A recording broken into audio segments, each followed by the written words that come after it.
L'amour de la solitude et du silence.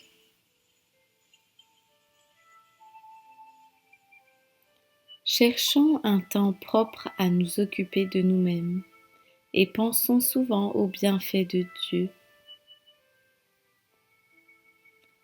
Laissons là ce qui ne sert qu'à nourrir la curiosité. Lisons plutôt ce qui touche le cœur que ce qui amuse l'esprit. Retranchons les discours superflus, les courses inutiles. Fermons l'oreille aux vains bruits du monde, et nous trouverons assez de loisirs pour les saintes méditations. Les plus grands saints évitaient autant qu'il leur était possible le commerce des hommes, et préféraient vivre en secret avec Dieu. Un ancien a dit: toutes les fois que j'ai été dans la compagnie des hommes, j'en suis revenu moins homme que je n'étais. C'est ce que nous éprouvons souvent lorsque nous nous livrons à de longs entretiens. Il est plus aisé de se taire que de ne pas excéder dans ses paroles. Il est plus aisé de se tenir chez soi caché que de se garder de soi-même suffisamment au dehors.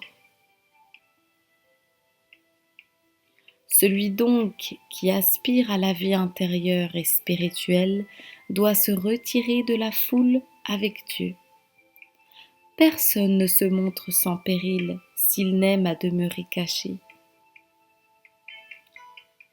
Personne ne parle avec mesure s'il n'a pas appris à bien obéir. Personne ne se réjouit avec sécurité s'il ne possède en lui-même le témoignage d'une bonne conscience.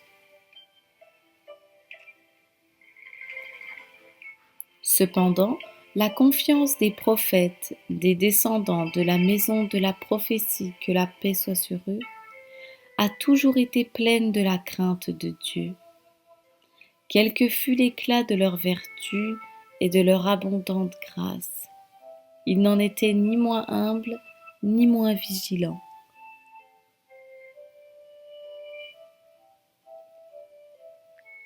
L'assurance des méchants naît au contraire de l'orgueil et de la présomption et finit par l'aveuglement. Ne nous promettons pas de sûreté en cette vie, quoique nous paraissions être un saint religieux ou un pieux solitaire.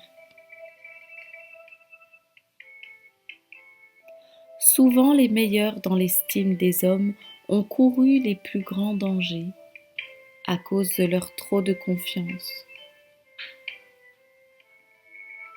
Il est donc utile de n'être pas entièrement délivré des tentations et de souffrir des attaques fréquentes, de peur que, tranquilles sur eux-mêmes, ils ne s'élèvent avec orgueil ou qu'ils ne se livrent trop aux consolations du dehors. Oh, si l'on ne recherchait jamais les joies qui passent, si jamais l'on s'occupait du monde, qu'on posséderait une conscience pure. Oh, qui retrancherait toute sollicitude vaine, ne pensant qu'au salut et à Dieu, et plaçant en lui toute son espérance, de quelle paix et de quel repos il jouirait. Nul n'est digne de consolation céleste s'il ne s'est exercé longtemps dans la sainte componction. Le fait de regretter notre comportement face à la grandeur et aux bienfaits de Dieu. Si nous désirons la vraie componction du cœur, entrons dans notre lieu de recueillement et bannissons-en le bruit du monde, selon ce qui est écrit. Même sur notre lit, que notre cœur soit plein de componction. Nous trouverons dans notre lieu de recueillement ce que souvent nous perdrons au dehors. Le lieu de recueillement qu'on quitte peu devient doux. Fréquemment délaissé, il engendre l'ennui.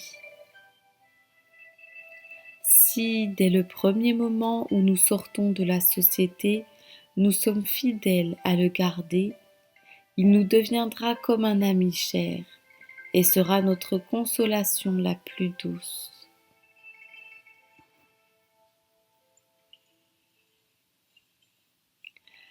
Dans le silence et le repos, l'âme pieuse fait de grands progrès et pénètre ce qu'il y a de caché dans l'écriture.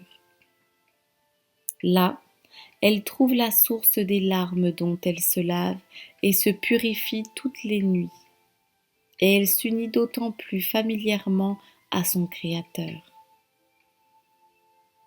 L'âme pieuse vit plus éloignée du tumulte du monde. Celui donc qui se prépare de ses connaissances et de ses amis, celui donc qui se sépare de ses connaissances et de ses amis, Dieu s'approchera de lui.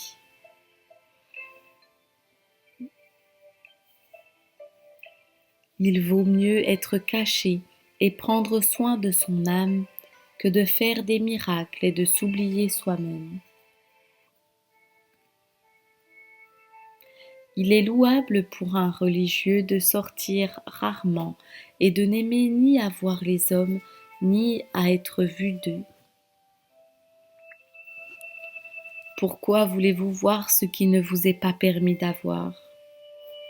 Le monde passe et sa concupiscence, le désir des biens et des plaisirs terrestres.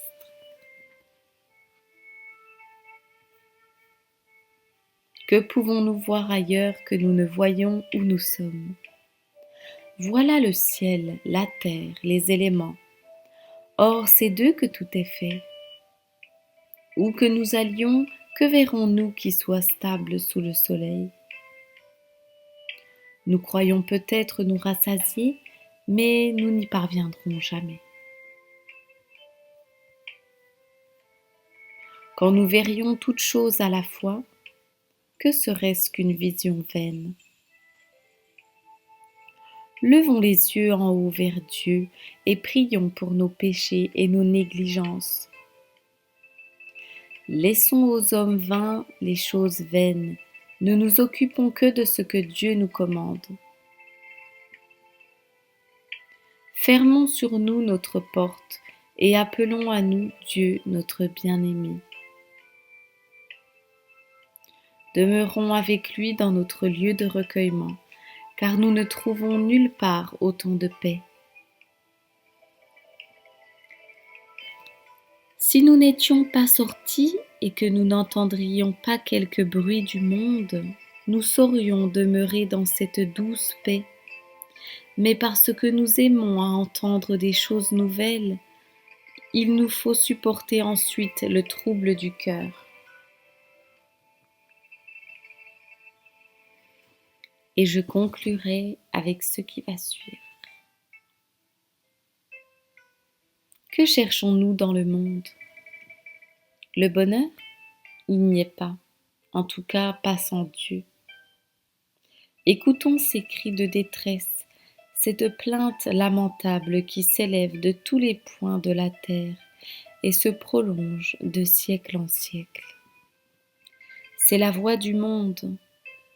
Qui cherchons-nous encore? Des lumières, des secours, des consolations pour accomplir en paix notre pèlerinage? Le monde est livré à l'esprit des ténèbres, à toutes les convoitises qu'il inspire, à tous les crimes et à tous les maux dont il est le principe.